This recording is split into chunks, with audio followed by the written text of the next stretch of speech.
from each happily ever after, every wish upon a star.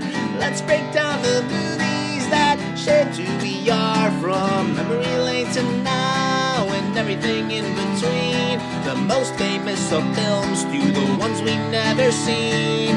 Decade by decade, all the times we laughed and cried, and with a little pixie dust, they will all take flight, reliving the feelings, and we're trying our very best. And if they mean the same to you, please be our guest. So hop aboard, we would love to have you as we hang with a certain mouth, the whole gang too.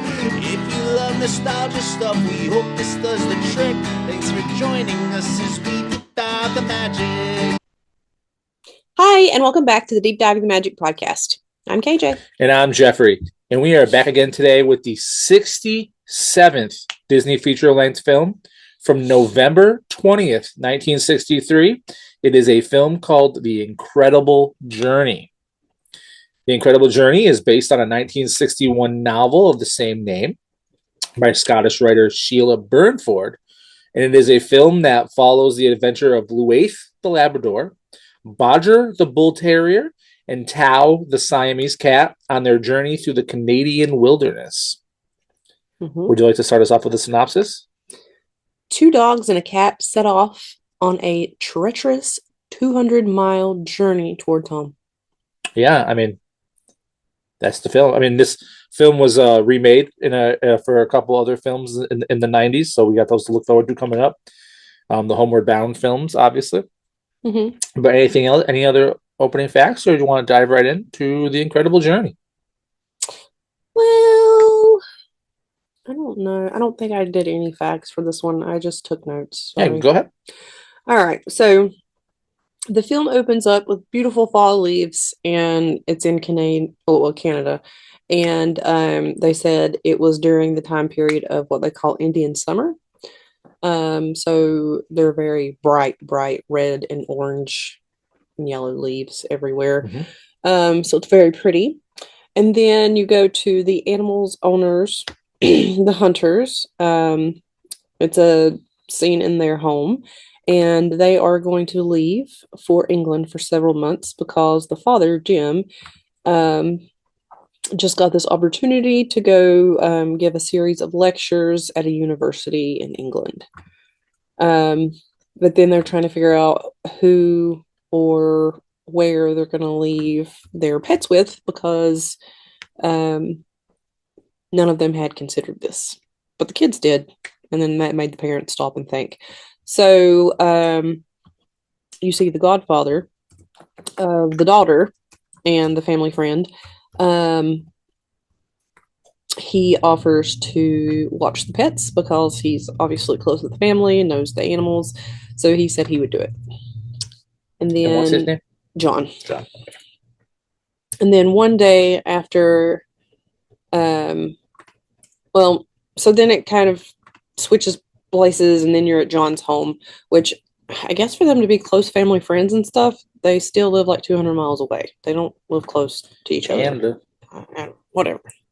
So you see him and the animals at his house, and it's like towards the evening, so he lets the dogs and the cat out, and they run around in the backyard, and then he calls them back in, and then they get ready for bed. The cat uses the hearth as his place to sleep because he sleeps in front of the fire. The younger dog, which is the retriever, I literally will be referring to them as the older and younger dog. Yeah. This, just FYI. So the younger dog prefers to be alone, so he goes to sleep in the kitchen. And then the older dog only wants to sleep in the bedroom. Has his own bed, but my one gripe about this was he was a she the whole movie. Yeah, that was the number one gripe I read online too. Yeah, it was a female dog, but they kept referring to him as a he because I guess that's how it was in the book.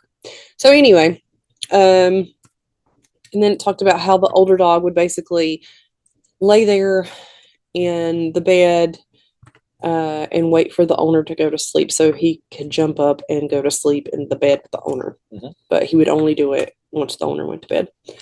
And If we then could only be so lucky. yeah, I was like, oh, look, it's like Faye. Anyway, so before the caretaker went to bed, he had wrote a note. Why he wrote so big on this note, I don't know, but he had to write the note into twos. Go figure. Disney magic right there. Waiting for a disaster. So he writes this letter and said that he's going to take the dog and the cat with him. And then the next page says out on a run, and then he'll leave them there. And then the lady that's going to be watching his house can take care of them from there. Because he's going like that. hunting. Yeah. So the next morning, he does exactly what he says. He leaves the animals outside. I don't know why he left them outside. He should just put them inside, but whatever. Disney magic. He leaves them outside. And for the first time ever, the young dog offers him his paw to shake. And he was like, oh, that's weird. So you're just going to give me your paw now? And then he's like, well, watch out for these other two. And then he gets in his car and goes duck hunting for 2 weeks, I guess. Then the animals start to have this narration going around them that the humans are gone and they must go back home. And the younger dog has this call to home, so he knows how to get home. So he starts going home. Well, the other two start to follow because they can't let their friend go away by themselves. So they start this journey, this long, long journey. But when Some would Mrs. say the incredible journey. Yes, when Mrs. Oakes gets to the home, she doesn't find the animals, but she thinks that John must have taken them with him because of the note. Rewind. The cat got up in the middle of the night, like most cats do, and was chasing him off around the living room, and just so happened to knock the note pinned to the top of the hearth off, and the valuable part of the note burned. It's the second page. Yeah. So basically, it sounds like the guy was taking them with him. So when she gets there, she just thinks that the animals are with him. And she's like, that's weird, but I guess he took them with him because that's what the note says. Anyway, so the animals follow their instincts and they start to head west towards their home, which is like hundreds of miles away through the Canadian wilderness. They face many obstacles in their path, from rivers to irritable people, but nonetheless, they struggle bravely on until they reach their home. The older dog struggles with being tired and stiff joints. They stop to rest, and then a truck drives by over the bridge that they're under because they stop to get some water and rest. And the dog on the back of the truck is barking at them. But after that scare, they decide to keep going on their journey. So the older dog is still struggling and needs to rest. So the younger dog and the cat start to look for food while the older dog rests. And then the older dog becomes a celebrity of whatnot in the middle of the woods. All these other animals are just kind of like watching him, like squirrels and such. But then 2 bear cubs come and basically love all over this old dog. They have just found their best friend. But then they get bored with the old dog because the old dog's just not really wanting any of this and is just laying there. So then they go off on their own and they're playing in this new game. But the game sounds like they're being attacked, but really they're just attacking each other. Well, that very much upsets Mama Bear. And Mama Bear comes and pretty much attacks the old dog. And the old dog basically stands up for itself for maybe a few seconds until the cat steps in. And the cat stands up to the bear. And then by this point, the bear's kind of like, what is this? Because it's probably never seen just a regular cat before. And then the younger dog comes back and runs the bear off. And then the cat shares the food that it killed. So some kind of bird. Then they're back to their journey. And then they try hunting again. It Doesn't go that great, but the younger dog chases a rabbit forever. And the whole time I kept thinking, if this poor dog doesn't catch that, they're going to be so They're so hungry, and tired. it's depleted all its energy trying to catch this thing. And there was at times where it looked like the rabbit was barely moving because it was just like gracefully just hopping, and then there was times where it looked like it was going super fast. So, I mean, obviously, it didn't look like the rabbit was getting as tired as the dog, but Well, they say running like a rabbit, right? So I guess. So anyway, during this time, the old dog runs into Jeremy, who they call the hermit, and he's a big animal lover. it's like a bird on his head, Yeah, he has like a crow on his head. He's just, like Maleficent. yeah, Diablo, we'll say. Anyway, he's an animal lover, and he just keeps going on his journey, but they're following them. The old dog's like, I feel like I need to trust people right now. So he follows him, and then he goes into the house. The cat also goes into the house, and the little old man is just like, oh, hello. And then the young dog at this point is like following them and is like, wait, like, guys, I got this rabbit for us. But then he hides the rabbit, and then he gives up and goes into the house because the old man's making stew. So the old man looks at the animals and then counts out dishes for the four of them. So, and sets them down at the table with just full of stew. And he says, okay, sit down, after he says grace. And the two dogs sit in the floor and look at him. And then the cat jumps up in the chair, but doesn't get on the table. Just that's as far as they go. And he's like, oh, are you not hungry? And I'm sitting here thinking, buddy, put the food down there for him. The old dog's like starving, and you're just going to sit there and stare at him. So then he eats all of his food. And then he literally takes a turn at each chair. So it's like Goldilocks and the Three Bears here, just chair hopping and eating all the food. And the dogs are just the most polite little guests and just sitting there. But the cat's like, well, there's a crow in here. He killed a rabbit, and I'm going to get this crow. So he starts to try to get the crow, but then the crow flies over to the man, and he's at that point like, okay, well, it was so great of you guys to come by. And then he just lets them back outside, doesn't bother to feed them, just lets them back outside. And then the young dog just kind of like looks back at the house, but then goes back and grabs his rabbit and then takes off with the other two. And it's like, are you kidding me?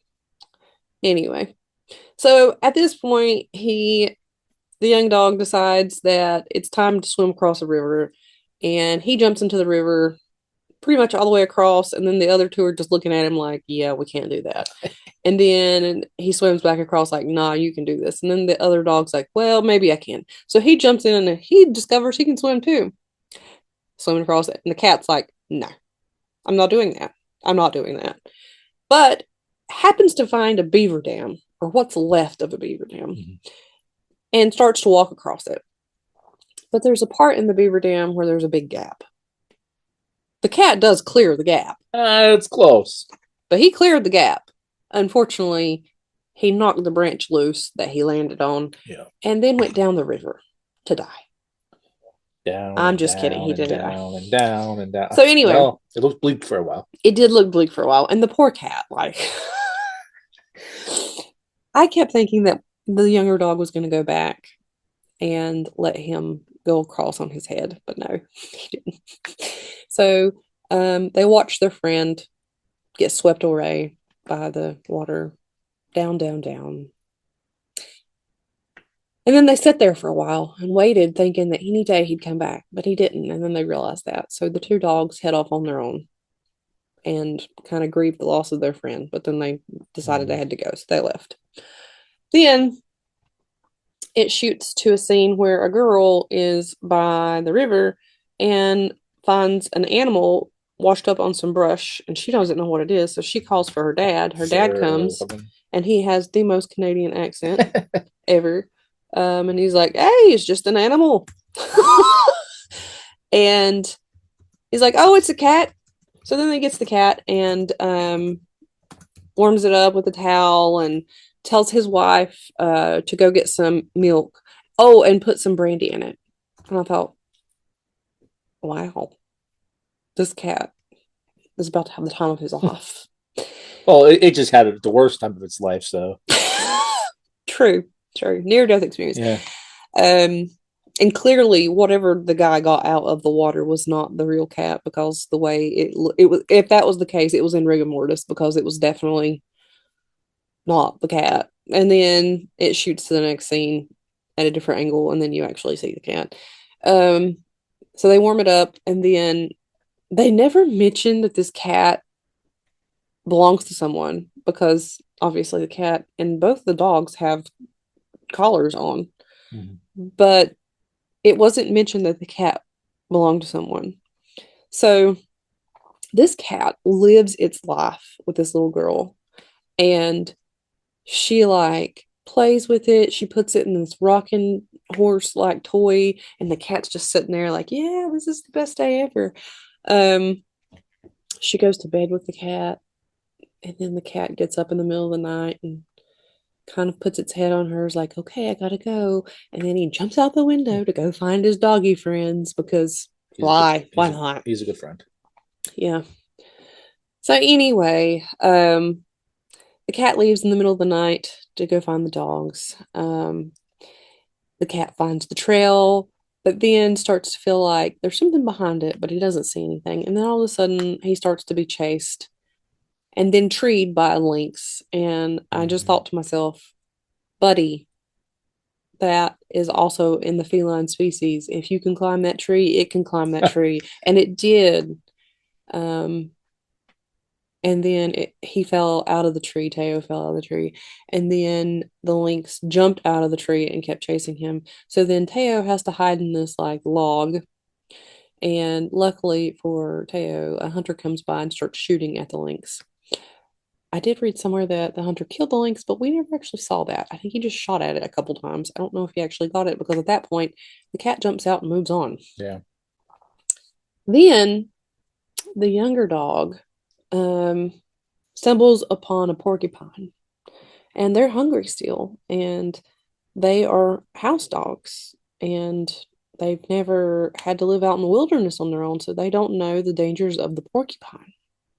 And the young dog is like, I'm going to get this for us. And needless to say, he came back with a nose full of quills. Peter Quills. Sorry, continue. Anyway, so um, he leaves the porcupine alone at that point. And the younger or the older dog tries to kind of help, but it's kind of like, I don't really know what to do for you, buddy. And then the narrator explains that the porcupine's quills are kind of like fish hooks, and the more he tries to get them out, they're just going to get more embedded or whatever. And then the cat finds them. And I thought surely the cat would be able to figure it out, but no, he didn't either.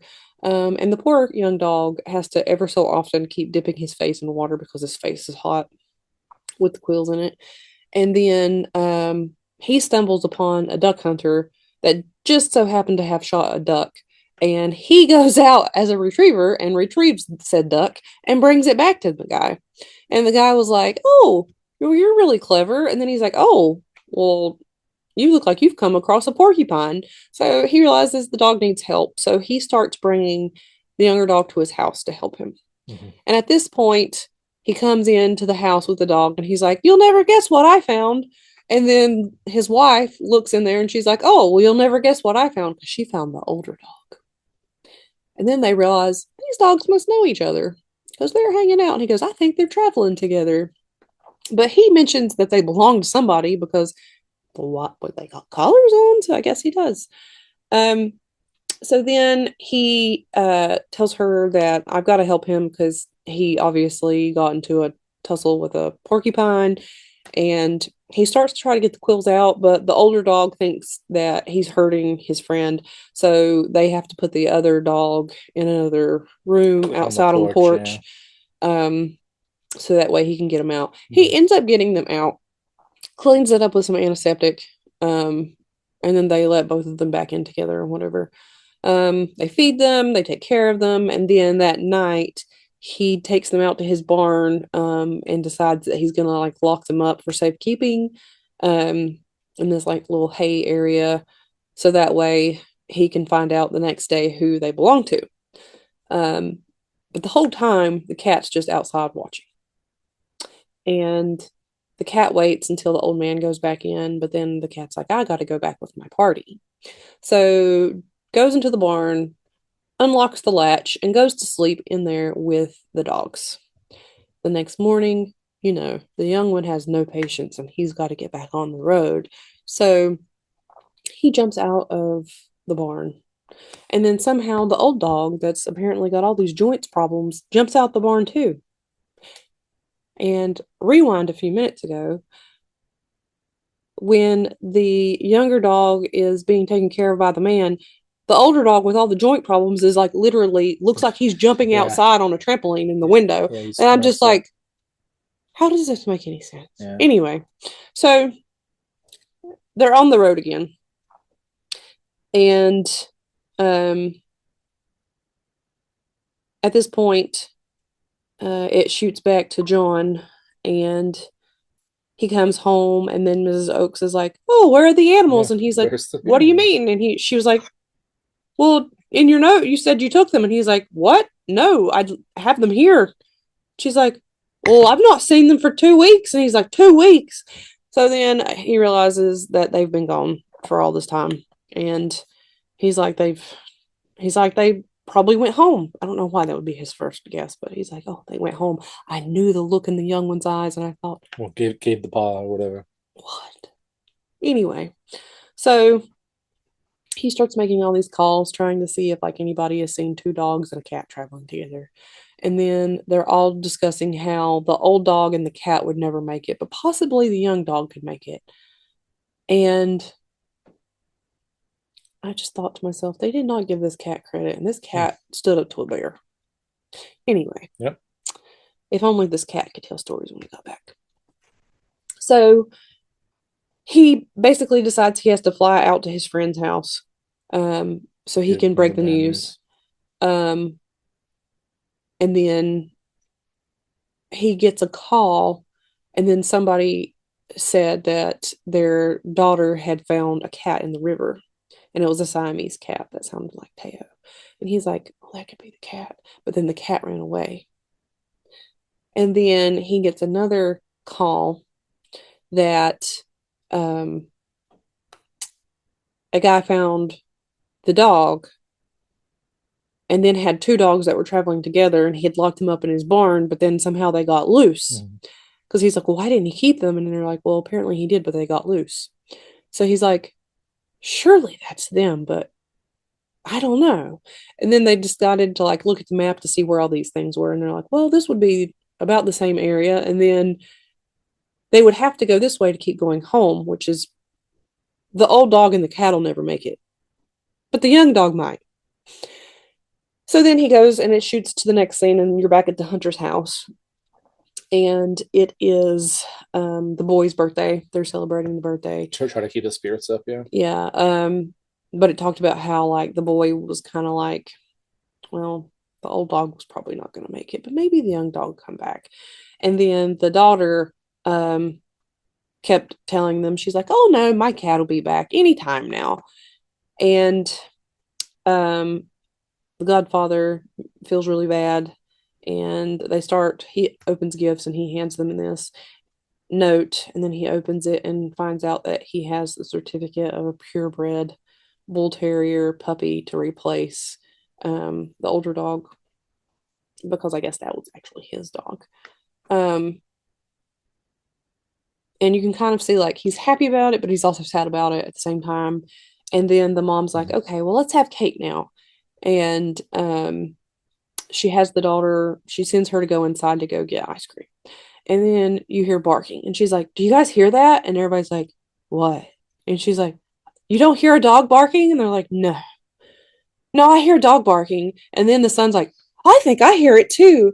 And then obviously old people have no hearing because they're like, what are you talking about? And then finally they all start hearing it too.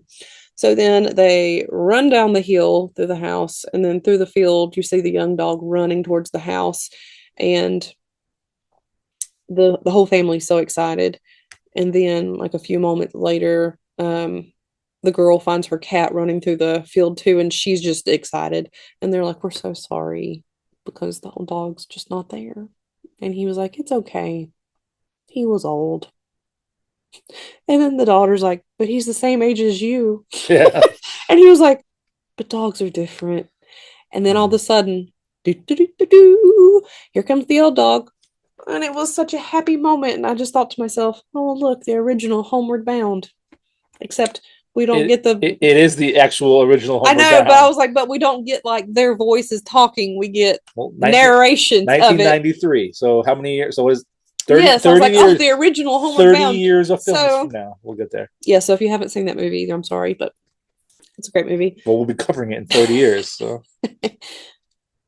It won't be 30 years before we get there, but yes. no, it'll be in 30 years of Disney films. Yeah. Yes. Anyway. Dog years are different. Oh, shut up, Jeff. So anyway, and then it's kind of like a happy ever after because they found him. And then I wanted to be like, what do you think the old dog thinks about the new puppy? Did they That- ever get that's- the new puppy? Well, I don't know. Yeah. I would assume he still goes and gets the puppy, unless the guy's just going to go get the puppy and keep it. But Yeah. you think the old dog was like, I journeyed Never again. Yeah. for hundreds of miles to get back home to you, and you brought this to replace me? Yeah. Anyway, Well, yeah, that's the film. it was a very good film. I enjoyed it. Well, I mean, it was definitely different because obviously I had seen Homeward Bound first. So kind of felt like I knew what to expect. I don't know. What did you think? What was your thoughts? Disney loves to make these Canadian animal movies, Yeah, and they're all shot the exact same way. They're back all, in Canada, they're I all- swear they probably used some of they're the all- same footage. yeah, they're all dark and like. Yeah, I mean, it's the same guy. It's the same guy from the other one. yeah, But I mean, it happened. The animals made it. yeah. Anyway, So what you rate it? IMDb gave it a 7 out of 10. I gave it an 8 out of 10. So does that 8 out of 10 make your list upon a star over here? It doesn't, because it's one of those movies that I can think back to if I was watching this as a child. It gave me severe anxiety. Like, I would have not liked the animals leaving on their own and doing this. So no, it does not make my So then what list. is your list upon a star? So my list upon a star is 101 Dalmatians, The Parent Trap, Sleeping Beauty, Dumbo, Lady and the Tramp, The Three Caballeros, Moon Pilot, The Shaggy Dog, Peter Pan, and Alice in Wonderland. So these three animals traveled 300 miles. Are they going to travel their way onto your list? 300 miles. They fought other animals. I just want to They say fought. Hold on. there was some spots where I saw that it said they traveled 200 miles Oh. and then 300 miles. So I just started referring to it as 100 miles, hundreds of miles. So they traveled all these miles. They fought other animals, Yeah. but they traveled in hundreds of miles in the opposite direction than my list upon a star. Because no, this does not make my list upon a star. So mine That was is. brutal. Speaking of wonderful animals, 101 Dalmatians is my number one. Number 2 is Peter Pan. 3 is Alice in Wonderland. 4, Babes in Toyland. 5, Pinocchio. 6, The Adventures of Ichabod and Mr. Toad. 7, Snow White and the Seven Dwarfs. 8, Sleeping Beauty. 9, Lady and the Tramp. And lastly, The Swiss Family Robinson. So yeah, we will be revisiting these type of films in 1993, which again, we're in 1963, so we'll see you in a few. But thanks for hanging out with us. Thanks for listening. Anything before I say what we're going to dive into next time? So Oh, well, I just would hope that Faye and Winston would somehow work together if this ever happened to them. But you said they wouldn't make it. no. No, I mean whatever. Winston No. would just be like, Faye, please leave me alone. Stop following Yeah. me. Stop following me. So either way, we are moving to Christmas Day, another Christmas Day film. It's also the return of the animated classic films. Mhm. It's also a film that I have watched so many times in my childhood. And that is called The Sword in the Stone. Mm-hmm. Will it be a Christmas miracle? Or will it be the present that you wish that you never got? We will find out next time for The Sword in the Stone. We'll see you then. Thanks for diving the magic. Bye. Bye.